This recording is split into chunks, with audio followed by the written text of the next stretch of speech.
Halo, selamat malam semua. Selamat datang ke Farmasi Alpro. Nama saya CY. So, malam ni kan sebab ada banyak customer selalu panggil kami akan kongsikan informasi tentang jika ada sesiapa terlantar di atas kereta atau lepas discharge, apa yang mereka kena buat, apa yang kena mereka sediakan. So, sebab banyak orang tanya, that's why malam ni kami akan kongsikan informasi apa yang anda kena sediakan bila ada sesiapa nak discharge daripada hospital. Dan saya akan faham kenapa semua orang akan masalah ni. Sebab macam saya kan, parents saya baru keluar daripada hospital, masuk hospital pada tahun awal ni. So, masa tu kan, ada banyak benda yang you kena sediakan. You akan lupa, you akan tak tahu pergi mana cari, apa yang perlukan. So, jangan risau. Malam ni kami akan ajar atau kongsikan informasi dengan anda, apa yang anda kena sediakan. So, sebelum tu kan, sangat senang sahaja. Kalau ada sesiapa yang seorang kena tanya kan, ada 7 perkara yang anda kena tahu sebelum discharge daripada hospital. Saya ulangkan, ada 7 perkara yang anda mesti tahu sebelum discharge daripada hospital. Sebelum tu, biar saya bertanya saya punya kawan untuk tolong balik ke atas dulu. So, kan, okay.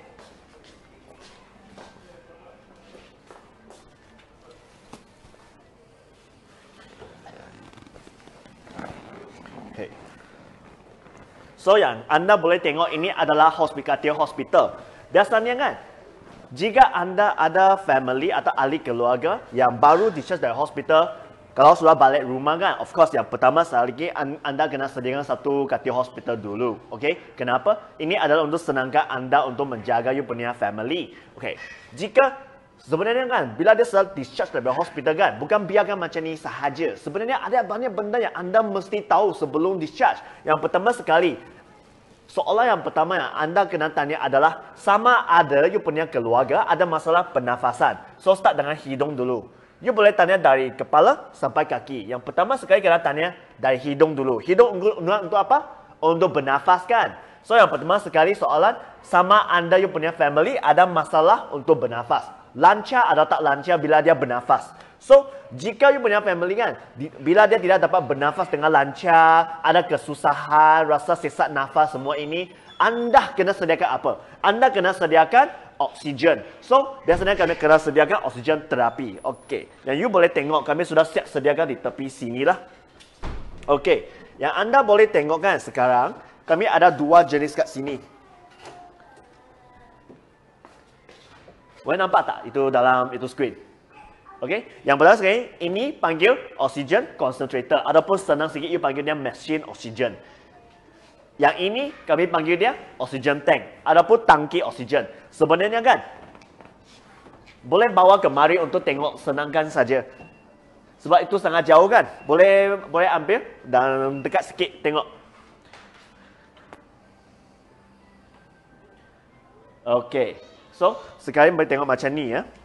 Okey, ini adalah oxygen concentrator dan ini adalah tangki oksigen. Okey, so dua-dua ini pun guna untuk bagi macam supply oksigen kepada pesakit. Jika macam tadi kan kawan saya, jika soalan pertama, jika dia ada masalah untuk bernafas kan, kami kena bagi oksigen dia. Okey, so bila kami guna sediakan untuk oksigen terapi kan, ada 3 benda yang kami kena sediakan. Yang pertama sekali adalah mesin oksigen, yang kedua tangki oksigen, ada oksigen tank. Yang ketiga ialah ini. Ini panggil oximeter. Okey? Alright, macam mana kami nak gunakan? Biar saya ajar. So, pertama sekali kan, apa kegunaan untuk mesin oksigen adalah bagi oksigen untuk 24 jam. So, jika dia ada kesusahan untuk bernafas, you kena ada satu mesin oksigen untuk bagi oksigen untuk 24 jam.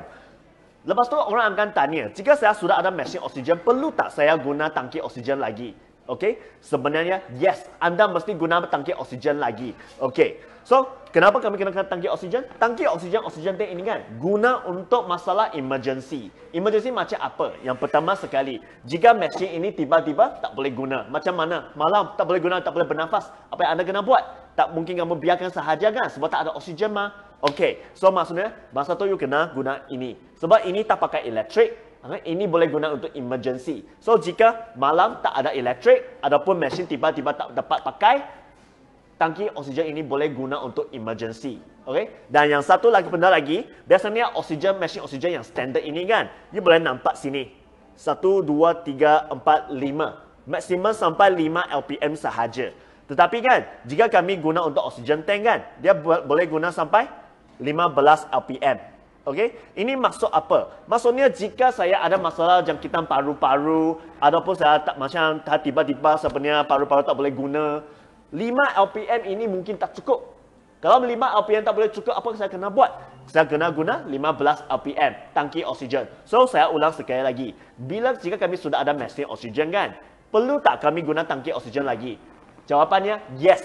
Jika anda sudah ada mesin oksigen, anda kena sediakan tangki oksigen lagi. Sebab tangki oksigen untuk emergency bila tak ada electricity, emergency macam kalau mesin tiba-tiba tak boleh pakai, ataupun emergency macam ada macam jangkitan, atau bila paru-paru perlukan oksigen lebih tinggi daripada 5 LPM.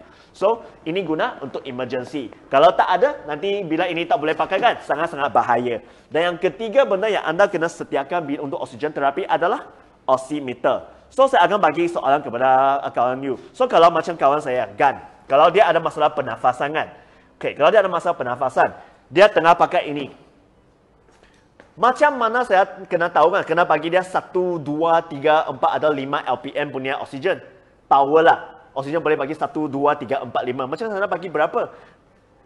Tak tahu kan?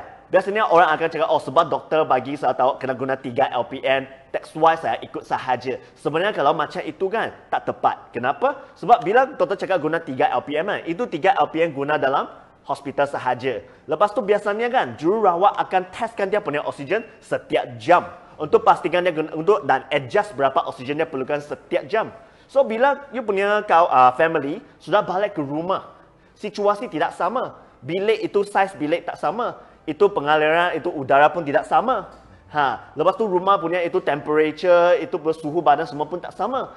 Semua faktor-faktor ini kan akan macam mempengaruhi berapa LPM, berapa power yang you kena guna. So, cara yang paling selamat untuk pastikan sama ada family you cukup oksigen atau tidak ada guna oximeter. So, oximeter ini adalah untuk tengok sama ada pesakit ini cukup oksigen atau tidak. Okey, boleh mari. So, ini sangat senang guna sahaja. Cuma letakkan macam ini sahaja. Okey, lepas tu dia akan tunggu. Boleh dekat sikit. Okey.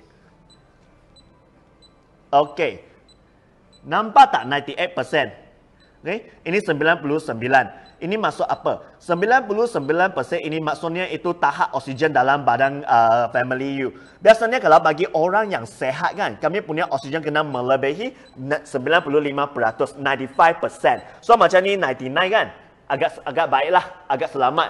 Tapi jika biasanya bagi pesakit yang terlantar di atas kata kan, biasanya mungkin 88%, mungkin 90%. Dalam situasi itu anda kena adjust ini ikut situasi dia. Okey, so sekarang kami boleh ajar anda macam mana kami nak guna inilah. So kan mungkin you boleh cuba ajar macam mana guna ni. Sebab biasanya kan, biasanya kan banyak pesakit bila mereka sudah sewa atau membeli oksigen concentrator ataupun tangki kan, mereka tak tahu macam mana nak pakai. So malam ni kami akan ajar sikit senang macam mana nak pakai ini. Okay, sebenarnya oksigen, bagi oksigen con sebenarnya sangat senang saja. Apa kita pun kena buat, kita kena onkan dia punya power. Lepas tu, onkan sini. Okay, so ini nama dia humidifier. So ini kita kena isikan air. Pasal kalau kita tak isikan air, itu udara yang keluar, oksigen yang keluar daripada mesin ni, dia akan sangat kering. Okay? So kalau lama-lama, mungkin kita punya hidung sana pun akan rasa sangat kering. Sangat nanti. Kadang-kadang akan mungkin berdarah juga. Oh, okay? Kering sangat sebab. Yes. Okay. Okay. Lepas tu kita boleh adjustkan ini flow meter. Nama dia flow meter. Okay. So kalau doktor discharge, masa dia cakap kita perlukan 5 LPM. So kita cuma adjustkan naik sampai 5 LPM sahaja. Nampak bola? Itu bola sini orange color. Yes, sampai 5. Okay. So kalau doktor cakap boleh sampai 3, kita adjust ke 3 sahaja. Okay. So ini mesin boleh buka 24 hour. Okay, 24 jam dia boleh buka. Okay. So kalau ini mesin tiba-tiba ada masalah, macam tadi si Wayan cakap, kalau current tak ada ataupun mesin ada failure, atau kita boleh buat, kita terpaksa tukar kepada oksigen tank. Okay. So sekarang kita tukar ke oksigen tank. Okey.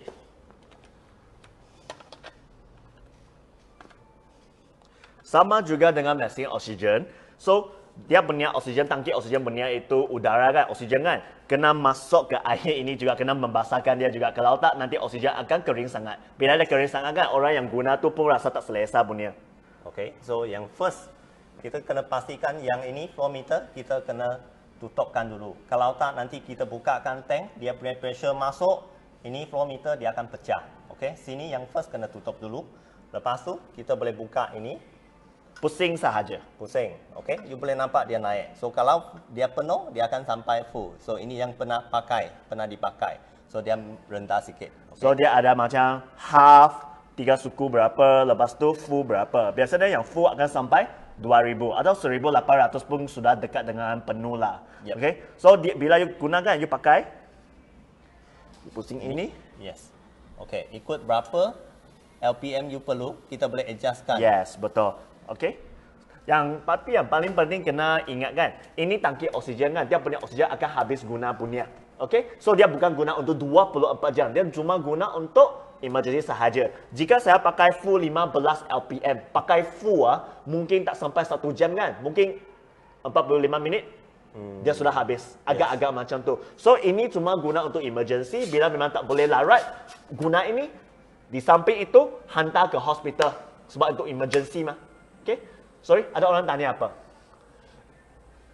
Apakah Perbezaan antara mesin oksigen dan tangki oksigen hanya boleh menggunakan satu saja ke? Oh, okey. Tadi ada customer mungkin sudah buat letak dalam komen sana kan. Apa perbezaan mesin oksigen dan tangki oksigen? Okey, tadi kami sudah buat itu explanation. Mesin oksigen boleh pakai untuk 24 jam, tapi tangki oksigen tak boleh guna untuk 24 jam. Ini ada limit. Dia akan habis guna. So, tangki oksigen guna untuk emergency. Contohnya, bila tak ada electricity, mesin tak boleh pakai. Yang kedua, mesin tiba-tiba rosak. Okay? Dan yang ketiga, bila pesakit itu memerlukan oksigen lebih daripada 5 LPM, 5 liter per minit. Kayu boleh guna oksigen tank. Sebab oksigen tank punya limit sampai 15 LPM. So, dia paling kuat. Tapi dia akan habis lah. So, bila you tengah pakai 15 LPM, kena hantar ke hospital. Itu perbezaan mereka. Tanya apa? The water can use mineral water. Okay, tadi ada satu miss namanya customer Ernie, dia tanya sama ada air itu kan boleh guna mineral air atau tidak. Okay, ini soalan yang bagus. Sebenarnya kan kami tak boleh suka hati guna apa-apa air sahaja. Banyak kami punya customer suka guna tap water. Lepas tu mineral water sebab senang guna kan. Buka pipe saja sudah boleh guna. Tapi sebenarnya kan tidak boleh. Okey, sebenarnya air yang kami guna adalah distilled water. Air distill. Okey, biasanya you dapat cari distilled water ini dalam supermarket mana-mana. Yang paling penting jangan guna air daripada pipe ataupun tap water. Tak boleh. Okey, saya ulang sekali, ini penting. Tak boleh guna suka hati guna air daripada pipe ya. Kena pergi guna distilled water. Contoh spritzer semua ini pun ada distilled water. Anda boleh beli di mana-mana supermarket sahaja. Okey. So, jangan lupa setiap kali guna oksigen terapi mesti sediakan satu oximeter. Kalau tak, anda tidak akan tahu kena guna berapa power. 1 LPM, 2 LPM, ada 3 LPM, anda tak tahu punya. Dan itu sangat-sangat bahaya. Sebab biasanya kan banyak pesakit. Okey, bila mereka sudah balik rumah, mereka tak cek mereka punya itu oksigen, tahap oksigen dalam badan. Itu sebabnya pesakit mereka, family mereka akan rasa selalu macam ngantuk, makin lemah, tak ada tenaga, dan tiba-tiba satu hari akan mati atau pass away. Itu sebab mereka tak pernah cek itu tahap oksigen dalam badan. Sama dengan BP dan sama dengan you punya itu pulse rate, you kena cek hari-hari punya. Okay? So, jika anda ada sesiapa yang terlantar di atas katil, pastikan anda sediakan satu oximeter. Anda boleh sewa, beli pun tak kisah. Kena cek setiap hari, tengok sama ada you punya oksigen kurang daripada 95%. Okay? Jika kurang daripada 95%, organ-organ dalam badan dia tidak cukup oksigen punya ya. Sangat-sangat bahaya jika badan tak cukup oksigen. Okay? So, you tak boleh macam tengok macam ni. Oh, ada masalah pernafasan atau tidak. Anda tak tahu punya. Okay? So, majulah aja. So, boleh baring atas balik. Sorry. So, soalan yang pertama, adalah cek sama ada you punya family member adalah masalah pernafasan atau tidak. So, hidung kami sudah oksigen terapi kan tidak ada side effect, okay? Tidak ada side effect punya. Yang paling penting kena pastikan you bagi oksigen yang mencukupi kepada you punya pesakit. Dan macam mana you nak cek? Cek dengan ini, okay? Cek dengan ini dan tengok sama ada pesakit itu perlu oksigen atau tidak. Kalau kurang daripada 95%, you kena guna bagi oksigen. Kalau sudah melebihi 95%, anda tak payah bagi. Okey? Tapi sebenarnya kita pun kena hati-hati pasal ada orang yang ambil oksigen yang terlebih, okey. So dia punya paru-paru akan jadi malas. Yes, okay. betul. So lama-lama dia akan depend kepada mesin oksigen. Okey. So itu pun kena ambil perhatian juga. Kena ambil perhatian. Nah, sebab itu kan biasanya doktor akan bagi satu macam 3 bola, alat-alat macam 3 bola itu untuk bagi dia buat training untuk bernafas. Exercise untuk bernafas sebenarnya. So ada seberapa Hazizi tanya, NASA cannula itu perlu tukar ke setiap bulan. Okey, wah ini orang profesional sikit dia tahu NASA cannula. Okey, so NASA cannula ada bagi setelah yang tak tahu kan. Ini panggil NASA cannula. Ini untuk masuk hidung punya. Okey, dia panggil NASA cannula. So dia kena tukar ke setiap bulan sebenarnya kan? Yes. Dia kena tukar setiap bulan ataupun you nampak dia sudah jadi kuning, tukar. Okey, yang seterusnya. So, hidung kami sudah settle, ada kesusahan untuk bernafas atau tidak. Yang seterusnya kena tanya, ada kesusahan untuk telan makanan atau tidak ataupun ada tube feeding atau tidak. So, jika pesakit walaupun mana family member tengah pakai tube untuk makanan kan. So, anda kena beli atau kena sediakan rice tube ataupun tube pemakanan lah. So, saya boleh dekat tunjukkan. So, nampak tak? Okay. So, kedua-dua ini adalah tube pemakanan ataupun medical kami panggil dia rice tube. Okay. So, dua-dua ini panggil rice tube. Tapi akan tanya, dua ni nampak sama, apa perbezaan mereka? Okay. Yang ini okay, walaupun ini susah nak bezakan sebab kena tengok belakang kan. Okay, tapi yang ini saya tunjuk ini kan adalah buat dengan PVC punya. Yes. Yang ini buat dengan silikon punya. Saya ulang ya. Ini buat dengan PVC, ini buat dengan silikon. Biasanya kan kalau berapa lama dia itu yang PVC boleh dipakai yang silikon. Okey. So, saya asalnya customer akan macam gan tanya punya. Kenapa ada silikon? Kenapa ada itu PVC dan apa perbezaan mereka? Bezanya sangat senang sahaja. Silikon boleh tahan lagi lama. Kenapa? Sebab silikon dia anti-korosif sikit. Maksudnya dia boleh tahan lama. Dan tahan lama apa kebaikan dia? Maksudnya setiap kali you pakai ini, you tak payah tukar dengan selalu. Contoh, jika kan seorang pesakit yang terlantar di atas katil, dia sudah tak boleh gerak. Dan kalau saya PVC kan, saya kena tukar setiap minggu. Setiap minggu. Tapi biasanya kan 3 hari atau 4 hari dia sudah jadi kuning. So ada orang tukar setiap 3 hari juga. So contoh, kalau setiap 3 hari atau setiap minggu saya kena cucuk keluar, cucuk keluar, cucuk keluar. Lagipun kita pun susah mau cucuk sendiri. Biasanya doktor ataupun nurse yang akan tolong masukkan tube. So yang ada kalau macam ni kan, kalau you guna PVC ada dua benda yang kena ambil perhatian lah. Yang pertama sekali, bagi pesakit, setiap kali you cucu masuk kan, sakit, kesian sangat. Yang kedua, you nak cari doktor ataupun jururawat untuk tolong you untuk tukar kan, pun susah. You nak pergi mana cari? You nak cari yang kerajaan punya ke, kalau pergi macam tempat yang kecil, macam kampung sikit, mungkin mereka boleh pergi rumah tolong lah. Tapi kalau you pergi macam tempat yang besar sikit, susah you nak cari doktor atau jururawat untuk pergi ke rumah you untuk tukar. Kalau you jadi cari yang private punya kan, pun akan macam mahal sikit lah. So, biasanya kami akan suggest you guna yang silikon punya. Okay? Kenapa? Sebab silikon kan, dia boleh tahan 4 ke 6 minggu. Maksudnya, sekurang-kurangnya silikon boleh tahan sebulan. Ini paling lama boleh tahan seminggu. Ini sekurang-kurangnya boleh tahan sebulan. Maksudnya, jika saya guna silikon punya rice tube kan, saya punya kawan tak payah selalu kena cucuk setiap minggu. Cuma cucuk 1 kali setiap bulan sahaja. cucu ini ya. Okay. Okay, so senangkan dia. Dia akan rasa macam kurang sakit.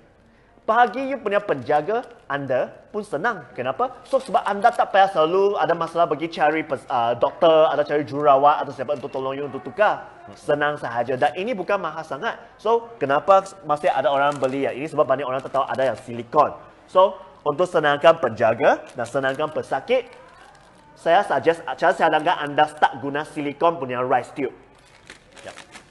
Tapi kan, saya pernah ada customer kan, dia pakai 2 bulan baru tukar. Itu mungkin takut ada bacteria infection. Itu takut ada bacteria. Tapi kami fahamlah setiap orang ada situasi financial sendiri. So, agak-agak sendirilah. Tapi kami cadangkan sekurang-kurangnya 1 bulan kena tukar.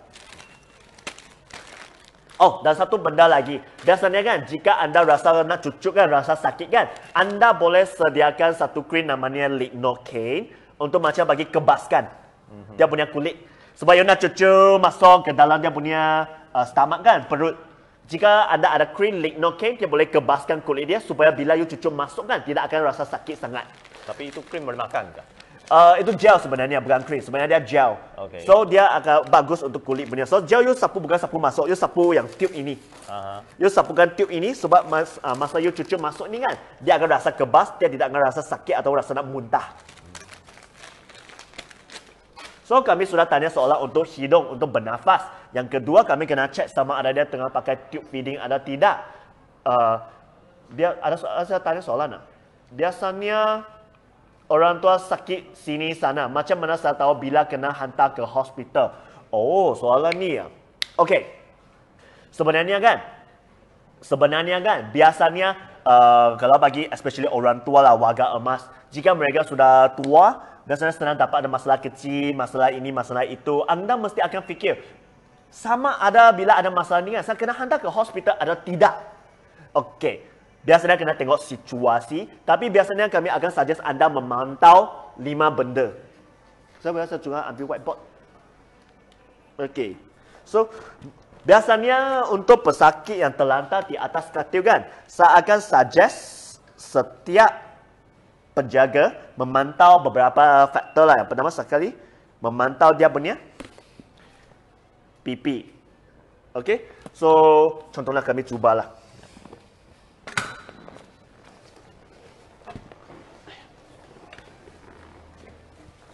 拿起来。OK， 先拿 BB 下。OK。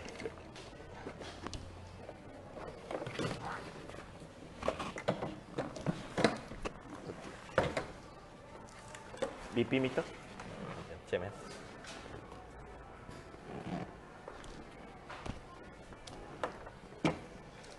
So, soalan tadi, macam mana you tahu bila nak hantar ke hospital atau tidak? Of course, yang saya sudah sebut, setiap situasi tidak sama. Tapi sebenarnya ada 5 benda yang anda boleh memantau untuk pastikan sama ada situasi emergency atau tidak. Okey, yang pertama sekali kami tengok BP, iaitu tekanan darah.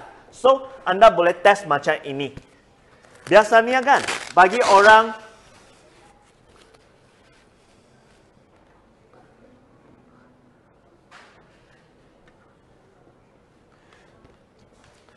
jika pesakit itu dia punya BP melebihi 180 untuk sistolik kan, itu kira bahaya sudah. So, biasanya anda boleh test macam ini. Anda boleh sediakan satu meja jugalah.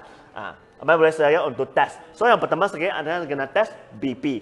So, jika BP you punya family member melebihi 180 kan, itu kira emergency.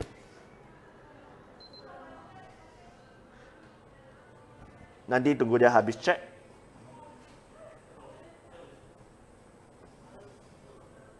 Pulse rate. Apa lagi yang kami kena cek? Suhu badan. Okey, dah. Kau. It's okay. So, anda boleh tengok. Biasanya kami kena cek. Kalau you punya bacaan atas ni kan, kami kena tengok sama ada melebihi 180 atau tidak.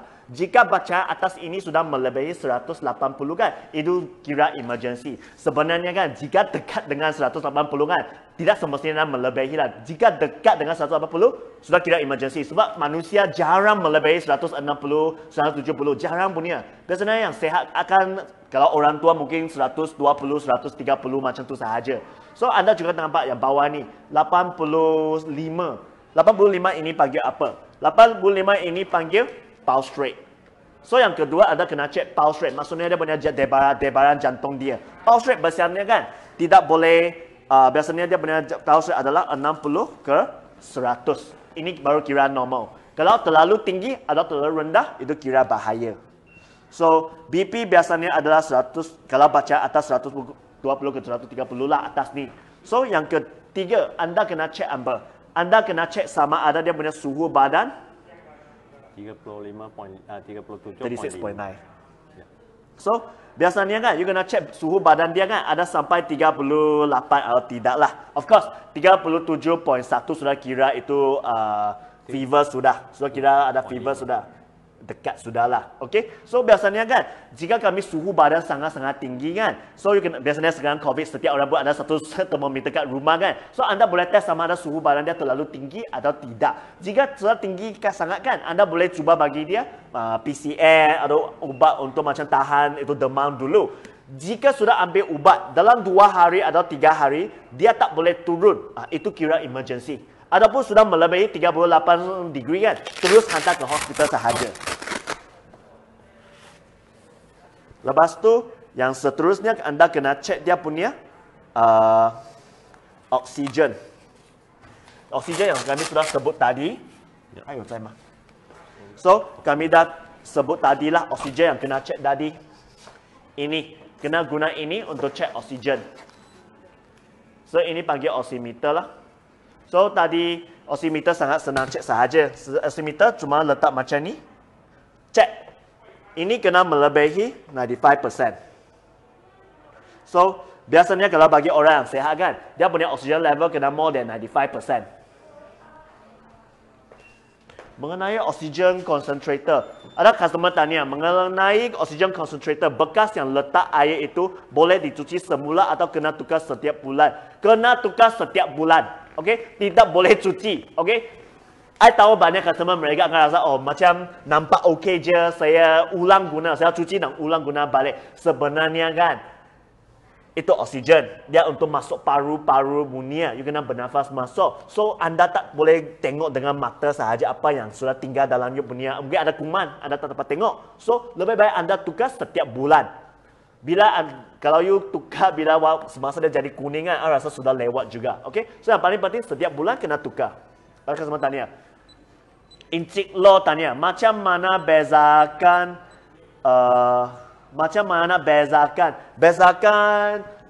untuk tube ke? Okey.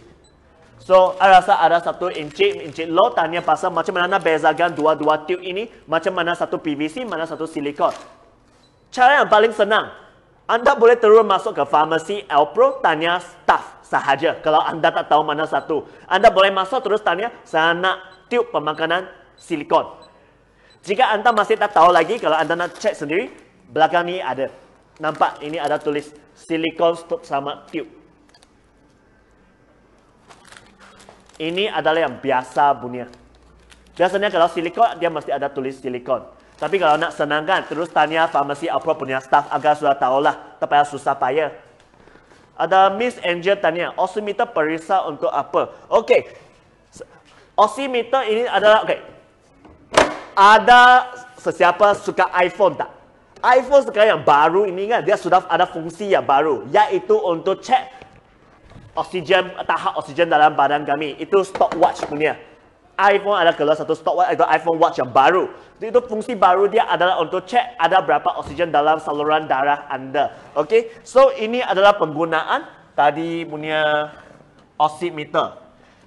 Ini oximeter untuk cek kami punya oksigen punya. Sama dengan itu iPhone Watch yang baru. Okey, tak ada sudah kan? So, kami continue. So, semua benda ni yang anda kena cek, saya harap kami sudah jawab soalan customer tadi lah. So, kami continue. So, mulut sudah settle, hidung sudah settle. Yang seterusnya adalah tekad. Okey, tekad ini kena tanya apa? Anda kena tanya sama ada family you, ada kahak yang susah nak buang. Kenapa? Jika biasanya pesakit kan, mungkin dia ada masalah pernafasan, mungkin ada jangkitan, mungkin dia punya paru-paru sudah tak kuat. Itu sebabnya akan senang ada kahak dalam dia punya tekad. Lepas tu, dia mungkin masih lemah. So, dia tidak dapat buangkan sendiri. Biasanya kalau macam orang biasa kami tidak ada kahak, kami sama ada boleh telang, ada kami boleh macam batuk keluar. So, kalau ada kahak, apa yang anda kena buat? Senang sahaja.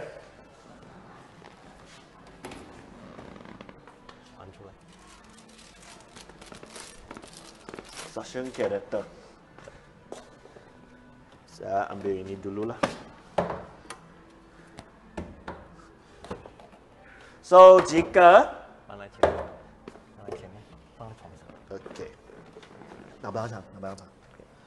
Sorry ya, ini wire. Dia tak boleh angkat terlalu panjang. So, ini panggil suction pump. Jika you punya family, ada banyak kahak. Tapi, dia tidak dapat buang sendiri. Ataupun dia terlalu pekat. Okey, apa anda kena buat? Anda kena sediakan satu mesin ini. Ini panggil suction pump. Mesin untuk buangkan kahak. So, dia sangat senang guna sahaja. Dia pakai electricity. So, sudah pakai electricity. Kalau nak gunakan, onkan sahaja. Lepas tu, tube ini, itu suction character. Okey, ada kat. So, suction character, betul. So, anda dapat tengok, boleh dekat sikit. So, anda dapat tengok, ini dia tengah guna dia punya vacuum lah. Ini adalah dia punya kotak. Ini untuk macam untuk simpankan, untuk kumpulkan you punya kahak semua ni. Ini macam tebal kan? Jangan risau. Ini bukan masuk you punya, itu kahak punya. Biasanya, ini benda ni akan join, akan macam sambungan kat sini. Lepas tu, benda ini akan masuk dalam dia punya kahak. Of course, ini doktor dan jururawat yang akan tolong buat lah. Sebab biasanya kami orang biasa senang buat sendiri kan. So, dia akan masuk dalam sini. Ini ada saiz yang tidak sama. Kalau anda tahu saiz mana, kena tanya doktor atau jururawat. So, lepas tu kan, ini akan masuk ke dalam dia punya kahak. Okay, sorry, masuk ke dalam dia punya tekad dan dia punya serap semua kahak. Masuk. Akhirnya sampai sini. So, sini akan kumpul kat sini. Yang paling penting, banyak orang tidak tahu kan. Maksudnya kali mereka guna suction pump, mesti letakkan sikit air dalam masuk ni dulu. Okey, biasanya orang akan macam cuci kosong biarkan terus masuk. Tak boleh. Anda mesti letakkan sikit air kat dalam ni dulu. Kenapa? Sebab biasanya kan pekat pula. Biasanya itu kahak yang anda sudah masuk sini kan, pekat sangat. Pekat sampai kan dia akan lekat dengan you punya itu kotak ni. Lepas tu botol susah nak cuci. Macam mana nak cuci nanti? Kan? Lepas tu itu dia macam takut ada kuman semua ni. Kalau you cuci dahulu teruk kan, nanti takut nanti macam tak bersih lah, kotor sikit. So, letak sikit air, nanti senang penjaga, iaitu anda, untuk bersihkan nanti. So, ini sangat senang guna saja. On off saja. Okay. So, tapi kalau masa tengah buatkan suction, so biasanya kita akan sediakan satu cawan air, So, selepas kita sakkan itu kahak, kita akan sak itu air, supaya yang itu kahak yang degilnya kita bagi dia masuk ke dalam itu tong sana dulu, baru kita continue sak lagi itu dia kahak. Yes. Okey, tadi Encik Lok ada tanya, oximeter dekat Alpro ada jual ke? Ada banyak jenama untuk dia punya oximeter, okey. Ada yang macam panggil Rosmax, tapi biasanya kami guna itu jenama untuk Berry Plus lah. Sebab biasanya kan, kalau tanya saya, Berry Plus kami sudah guna lama, kualiti lepas tu pun boleh tahan lama lah. So, kalau anda tak tahu mana satu oximeter yang sesuai, senang sahaja. Tanya itu staff farmasi Alpro sahaja, anda akan tahulah. Ada banyak jenama. Kami sini semua pun ada jual. Okey. So, yang seterusnya, kami sudah set kan untuk hidung, untuk mulut, untuk tekad. So, seterusnya kami kena tanya apa? Kami kena tanya kan untuk dia punya perut. Perut untuk apa? Perut kan adalah untuk makan, untuk simpan makanan kan. So, yang paling penting kami kena pastikan sama ada anda ada makan nutrients ataupun protein yang cukup atau tidak. Sebab kenapa? Biasanya macam Malaysia kan, kami dah biasa. Biasa apa? Bila ada siapa sakit kan, kami akan bagi bubur, akan bagi macam makan sikit-sikit benda sahaja sebab takut orang tua tak ada selera makan kan. So kami bagi sikit bubur sahaja. Tapi sebenarnya kan, kalau anda bagi bubur sahaja, tak ada apa zat-zat nutrients dalam dia. Tak cukup. Tak cukup. Kalau you nak pesakit ni dia sudah sakit, dia sudah terlantar di atas katil. Kalau you nak bagi dia untuk sembuh dengan cepat, you kena ada vitamin, mineral, you kena ada protein yang cukup. Tapi protein ni kan, biasanya kami Malaysia kan, kami biasanya tak biasa bagilah.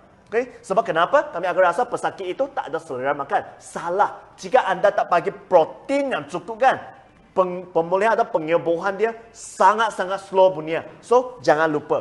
Anda mesti bagi protein yang cukup. So, macam mana saya akan tahu kan sama ada family anda kena makan berapa gram atau berapa protein baru kira cukup.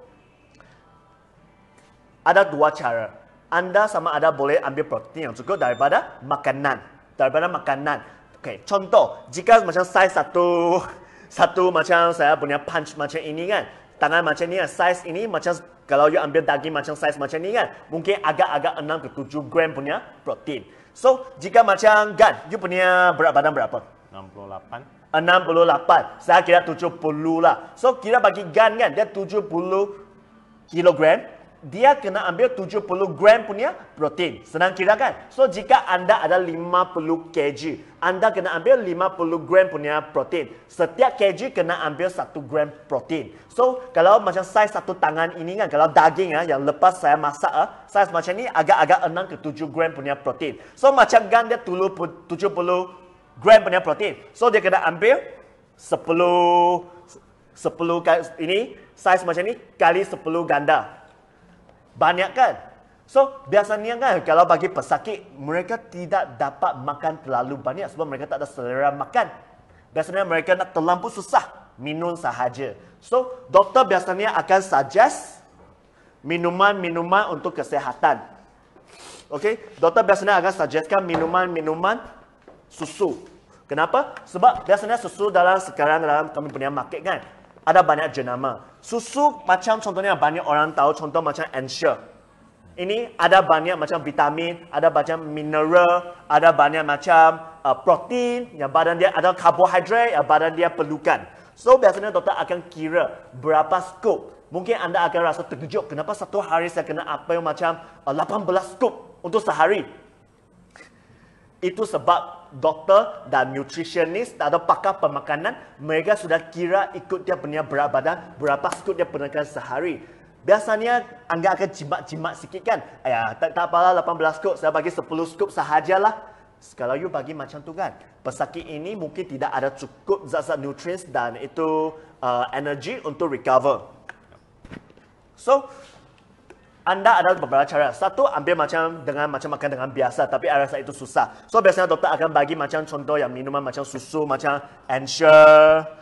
Jika anda tak suka yang macam manis sangat, ataupun macam ada kecil manis, anda boleh pilih yang tak ada gula. Contoh macam ini. Ini panggil metabolic Solvi lah. Ini sama dengan Ensure, tapi dia macam kurang gula sikit. Tapi yang paling penting saya nak ingatkan semua orang adalah mesti ambil protein. Sebab jika anda tak ada protein, susah nak sembuh. Protein untuk apa? Protein adalah untuk bukan untuk otot sahaja. Protein bukan untuk otot sahaja. Protein adalah guna untuk banyak macam fungsi-fungsi untuk organ. Dia untuk rambut, kulit, otot, organ-organ punya fungsi. Imunisasi pun boleh guna. So, protein ini kalau anda bagi orang tahu untuk sembuh kan, pastikan anda makan protein yang cukup. Jika anda tak boleh makan terlalu banyak makanan kan, anda boleh sediakan protein macam ini. Contoh, metabolic oat. Dalam market ada banyak jenama lah. Ini saya sudah ambil satu sahaja.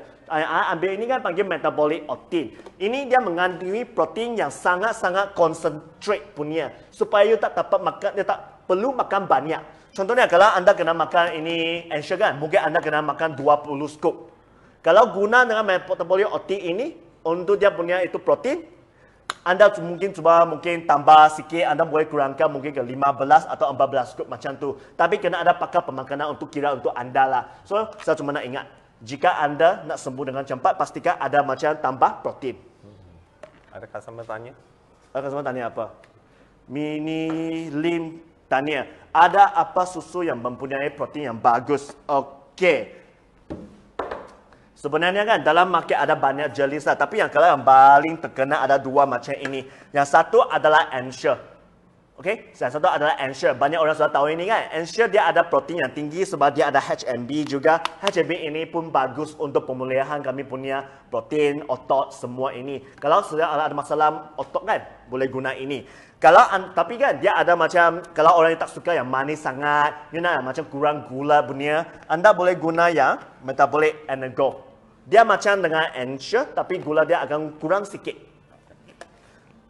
Lepas tu dia pun ada banyak vitamin, mineral semua inilah. So kalau you tanya saya boleh guna sama ada Ensure ataupun Metabolic Energo, dua-dua ini. So jika anda ada kencing manis, boleh tukar dengan Metabolic Solvi ini. Sebab ini memang specially design untuk orang dengan kencing manis. Dan yang paling penting bukan setiap susu pun sesuai guna untuk orang pakai tube. Cuma susu yang tertentu saja boleh guna orang pakai tube untuk makanan ya.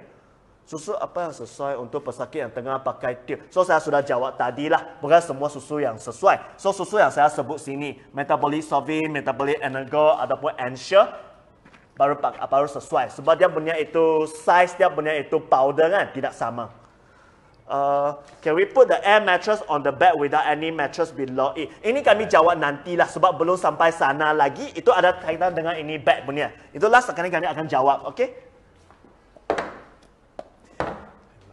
So kami sudah tanya apa? Kami sudah settle dengan hidung untuk bernafas, mulut untuk macam boleh guna pakai tube feeding atau tidak, tekak untuk sama ada kahak yang banyak atau tidak, perut sama ada anda ada makan protein yang cukup atau tidak, yang seterusnya untuk buang air besar dan kecil. So kena baring lah. Okey.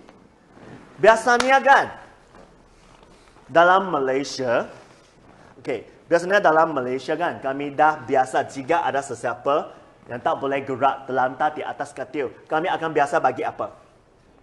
Lampin dewasa. Okey? Kami akan biasa bagi lampin dewasa, iaitu diaper. So, boleh tolong tak pergi ambil satu diaper untuk saya? Okey? So, semangat tunggu saya punya kawan tolong ambil. Saya nak tunjuk benda yang lain dulu.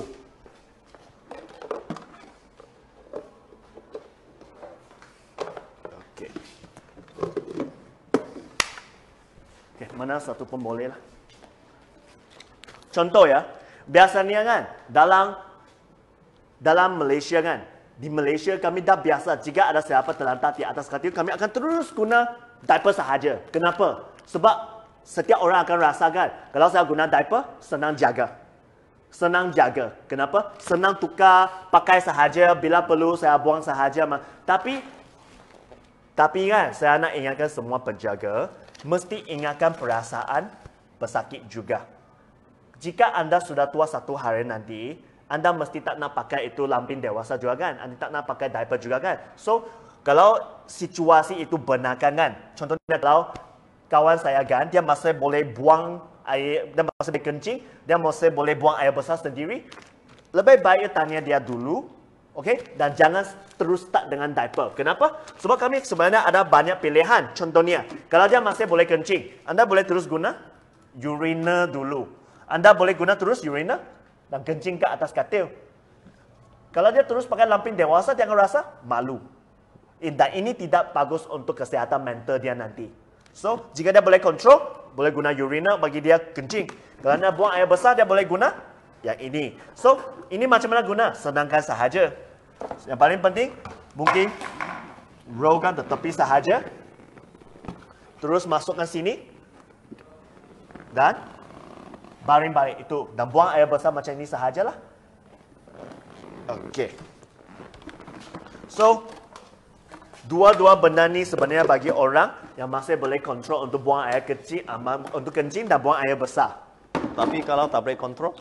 Jika tak boleh kontrol, ada beberapa pilihan lagi. Of course, diaper, lampin dewasa kan, ada salah satu pilihan dia. Tapi sebenarnya ada banyak pilihan lagi lah. Tapi tengok situasi lah. Okay? Tengok situasi. Kalau anda guna lampin dewasa pun boleh. Tapi dalam market ada banyak pilihan. Contohnya, anda boleh guna jenis contoh macam ini. Ini kami panggil male external catheter ataupun senang sentiasa kami panggil dia kondom. Uridom. Ataupun urindom. Sama lah. Ini adalah urine catheter. Tapi jika anda guna ini kan, urinol sahaja kan, terus guna dengan ini sudah boleh. Urinol ini macam mana pakai? Ini macam kondom lah. Dia pakai ke bawah atas ini, dan terus connect ke ini. Ini panggil apa? Ini panggil urine bag. Ini panggil urine bag. So, jika anda tak nak guna lampin dewasa, anda boleh cuba guna ini juga. Ini macam pakai kondom, terus tu bila dia nak buang air kencing kan, akan terus masuk ke urine bag ini. Kalau bagi perempuan nak macam mana? Perempuan tak boleh guna ini kan. So, perempuan boleh guna Foley catheter. Tube ini. Tube ini terus masuk ke urine bag. Okay? Tapi apa beza dua ni? Sama dengan itu rice tube lah. Satu yang silikon, satu yang PVC, latex punya. So, satu boleh pakai lama, satu tak boleh pakai lama. Nah, seperti biasa kami akan suggestkan guna yang silikon punya. Sebab contohnya, yang latex ini kan, dia boleh guna untuk 2 minggu. Setiap 2 minggu anda kena tukar. Tapi kalau anda guna yang silikon punya kan, silikon setiap 2 bulan. Dia lama sikit berbanding dengan rice tube. Setiap 2 bulan anda boleh tukar. So, kalau guna latex setiap 2 minggu. Kalau guna ini silikon setiap 2 bulan tukar. Sedangkan itu pesakit. Tetapi, benda ini kena ambil perhatian. Sebab takut kadang-kadang kan, ada sesetengah orang bila nak masuk tube ini ke dalam, masuk ke dalam kan, dia akan rasa sakit. Kena tengok situasi. Ini biasanya bagi orang kan, yang biasanya ada kesusahan untuk kencing punya. Ini ada size. Ini ada size. Size ini kena tengok doktor dan jururawat lah. Biasanya kalau kami nak guna, ini adalah lamping senang guna lah. Tapi kalau you tanya saya kena guna lamping kan, ada banyak benda yang kena ambil perhatian semasa nak guna lamping dewasa. Nah, hari ini saya rasa kami tak ada masa yang cukup untuk ajar. Jika anda nak belajar lagi banyak pengetahuan, ilmu pengetahuan mengenai lamping dewasa, boleh tengok video yang sebelum ini. Kami pernah buat satu video yang sebelum ini, satu live yang last sekali, pasal lamping punya. Untuk pilih, untuk macam mana memilih lamping, macam mana tu yang sangat bagus, macam mana nak pakai, semua ada dalam video yang sebelum ini. So, anda boleh pergi tengok dalam kami punya Facebook page lah. So, anda sudah settle. So, hari ini kami nak bincangkan, kalau saya nak keluar hospital dan discharge dari hospital, apa yang saya kena sediakan? Hidung, ada masalah untuk pernafasan atau tidak? Yang kedua, ada pakai tube feeding atau tidak? Yang seterusnya, ada banyak kahak atau tidak? Yang seterusnya, tahu tak apa yang anda kena makan untuk penyembuhan yang cepat? Yang seterusnya, anda dah settle tak masalah untuk macam kencing dan buang air besar atau tidak? Okey, so kami sudah sampai sini kan? Yang seterusnya, kaki. Kami kena sediakan apa? Kami kena sediakan stocking. Stocking kami ada ambil, kena pergi sana ambil stocking. Okey, sorry, boleh tolong pergi ambil stocking tak? Salah satu stocking pun boleh. Okey, stocking ini untuk apa? Okay. Biasanya kan, orang yang baru terlantar di atas katil, orang yang terlantar di atas katil kan, mereka sentiasa ada masalah apa? Mereka ada masalah untuk pengaliran darah. Maksudnya blood circulation mereka tidak baik. Pengaliran darah mereka tak bagus. So, apa yang boleh mereka buat? Okey, kami paling takut kan, jika pengaliran darah mereka tidak baik kan, apa akan jadi? Maksudnya, pengaliran darah akan sudah masuk turun ke bawah sini, nanti susah nak pump balik. So, Gam mungkin boleh explain sikit pasal kenapa nak pakai stocking. Okay. So, kalau kita tak pakai compression stocking, okay. So, lama-lama kita punya blood cell dia akan sangkut bawah kaki sana, okay. So, kita pakai ini anti-embolism stocking, dia sebenarnya dia kompreskan kita punya vessel supaya yang itu valve dia boleh tutup, okey. So masa pump darah naik, valve boleh tutup, okey. So dia yang beku punya dia tak akan sangkut dekat saluran darah sana, okey. Ada sampel. So contohnya, sebab dalam market ada banyak jenama untuk TED stocking lah. Salah satu yang kami guna adalah Ugoku punya. Contoh sahajalah. Kami tak akan pakai lah, okey? Kami tak akan pakai hari ini. Tapi anda boleh tengok. Ini adalah TED stocking. Stocking ini untuk apa? TED stocking ini kan sebab Gan mention tadi. Dia untuk pastikan pengaliran darah Bila sampai kaki, dia boleh pump balik. Sebab dia akan kompres you punya otot. Dan otot ini akan kompres you punya saluran darah. Dan pastikan pengaliran darah boleh jalan dengan lancar punya. So, bila guna ini kan, sentiasa orang akan tanya, macam mana saya pilih saiz yang betul. So, setiap kali, bila anda datang ke farmasi Alpro, nak cari TED stocking, soalan yang pertama anda kena pastikan adalah saiz kaki dia. So, nampak sini tak? Ada 3 saiz. Peha, 1, 2, 3. Boleh nampak tak? Tak apa. So, biasanya you terus tanya doktor sahaja, ada 3 saiz yang anda kena tanya lah. So, yang pertama anda kena tahu saiz peha dia, saiz sini dan saiz sini. So, 3 saiz yang anda kena tahu lah setiap kali doktor dan jururawat akan bagi tahu. Biasanya kita akan ukur kita punya tight shin dengan ankle. Lepas tu kita tengok dia punya graf sana, kita akan pilih yang mana satu area yang paling besar. Example, kalau I punya tight dekat size L, I punya shin size M. Lepas tu I punya ankle size M juga. So ini L, M, N, I kena ambil size L.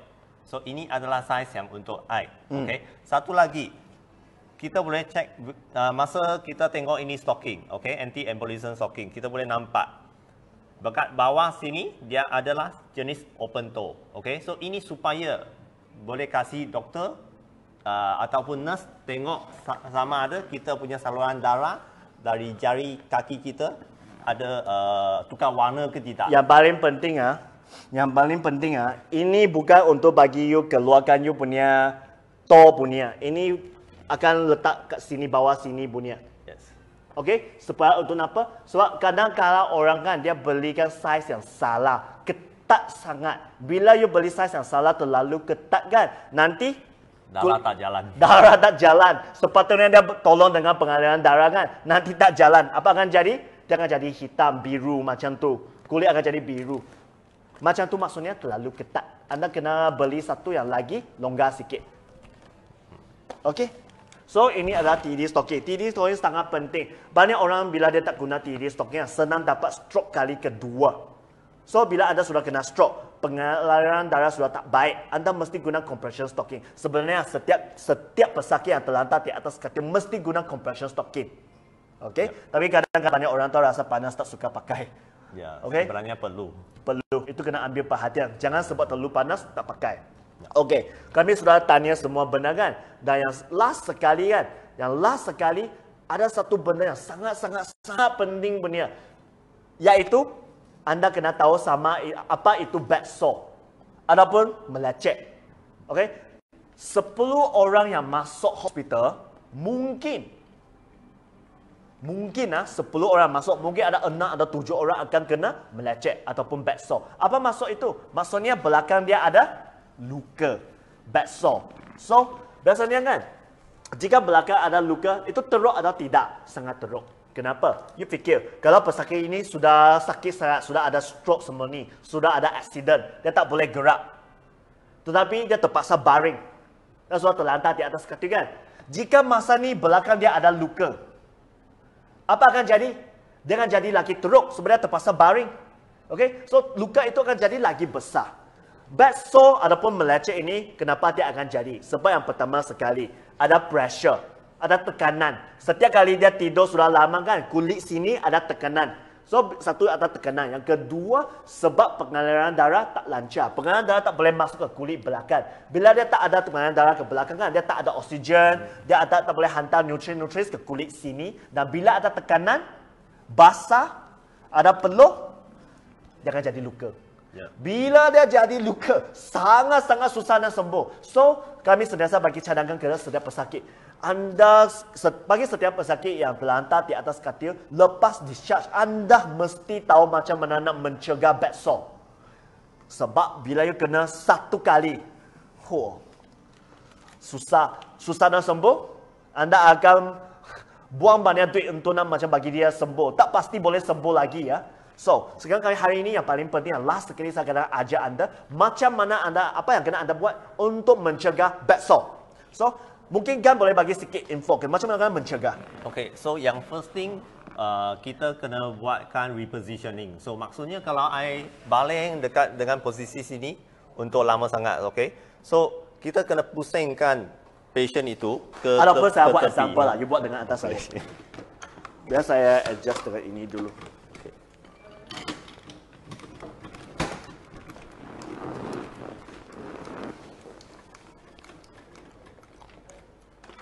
Okey. Sekarang kan, Gan akan buat satu example. Jika ada sesiapa pesakit yang terlantar di atas tatu kan, macam mana kami nak buat repositioning? Boleh explain lagi tak kenapa nak buat repositioning? Okay, so kalau kita baling atas katil melebihi 2 jam, pasal dia punya pressure memang tinggi, okay? So lama-lama kalau kita tak bergerak, okay, so itu darah tak boleh dapat membawakan oksigen ataupun nutrition kepada tisu-tisu tempat tersebut, okay? Apa kita boleh buat? Kita kena pusingkan ini patient, okay, kepada posisi yang lain dalam masa 2 jam. Okay. Kita boleh buat macam ni, naikkan dia punya tangan, okay, pusingkan area sini, lepas tu crosskan kaki dia, okay. So kita pusing dia macam ni saja, okey. Lepas tu kita boleh letakkan pillow dekat belakang, okey, supaya dia maintain ini posisi. So dalam masa 2 jam kita kena pusing dia balik pula, okey. So kita boleh pusing dia balik dekat tempat lain, okey. Kasih dia restkan sikit. Kita boleh naikkan dia punya kaki sikit, okey. So tangan kita boleh pusingkan sikit, kepala alihkan sikit. Okey, ini pun salah satu cara untuk tukarkan position. Okey. So selain daripada change dia punya position, apa kita boleh buat? Kita boleh pakai Ripper mattress. Okey, apa tu Ripper mattress? Ripper mattress dia akan tukarkan tempat pressure dia. Okey, setiap 10 minit dia akan shiftkan dia punya tempat pressure dari tube A ke tube B. Nampak sini ada banyak macam balon-balon punya, okey. Setiap 10 minit dia akan tukar dari A ke B. Okey, dari A ke B, okey. So ataupun B ke A, okey. So ini dia akan kurangkan tempat yang maksudnya kan masa kontak dengan kulit dia. So, maksudnya yang pertama sekali anda kena tahu macam mana buat repositioning, macam alih-alih dia punya position supaya kulit dia kan ada masa untuk macam rehat, tidak akan sentiasa ada tekanan. Yes. Yang kedua kena sediakan ini panggil apa lagi? Ripper mattress. Ini panggil Ripper mattress ataupun tilam angin. Okey, tilam angin Ripper mattress ini adalah untuk you tak payah tahu mekanisme dia. Anda cuma perlu tahu untuk kurangkan tekanan kat belakang. Okey, jadi kan kalau saya sudah ada beli ini kan, saya mesti kena buat repositioning tak? Kena juga, okey. So kalau kita tak pakai Ripper mattress, kita kena reposition itu patient dalam masa 2 jam, okey. Tapi kalau kita ada pakai Ripper mattress, kita boleh panjangkan masa. Mungkin boleh sampai 4 jam baru kita buatkan reposisi untuk patient itu. Maksudnya ini sedangkan penjaga lah. Yes. Sebab yang paling penting kan, setiap penjaga kena jaga sendiri juga. Kenapa? Biasanya kalau menjaga pesakit yang terlantar di atas katil kan, you saja yang you boleh jaga. Kalau you tak dapat jaga sendiri, you tak dapat macam rehat ataupun tidur yang cukup, you macam stres sangat kan. You pun tak boleh bagi penjagaan yang bagus kepada you punya family. So, jika you sudah guna ini kan, yang pertama sekali anda tak payah selalu risau dia akan kena backstroke atau melecet. Yang kedua, anda tak payah selalu buat itu repositioning dengan terlalu kerap. Mungkin setiap 2 jam, sekarang mungkin setiap 4 jam ataupun lagi panjang sikit. Yes. Anda dapat rehat ataupun tidur.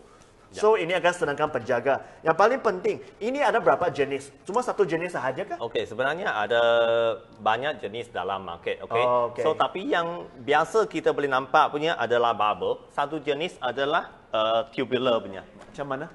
Oh, macam tu. So ini jenis adalah tubular punya. Okey. Apa beza dia tubular dengan bubble punya? Okey. So biasa bubble punya dia orang pakai PVC.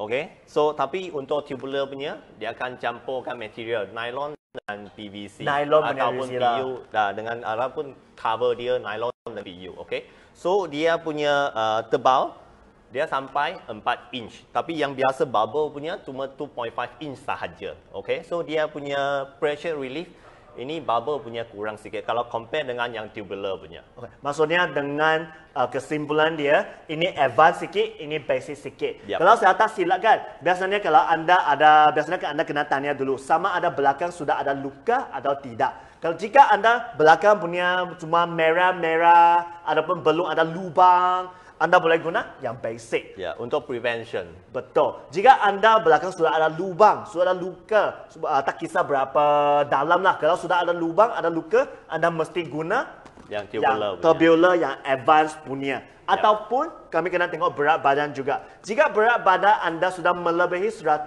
kg kan, anda tidak boleh guna yang basic punya tilam angin. Sebab ini tak boleh tahan berat badan melebihi 100 kg. Yes. Anda mesti guna yang tubular punya Ripper mattress tilam angin. Yep.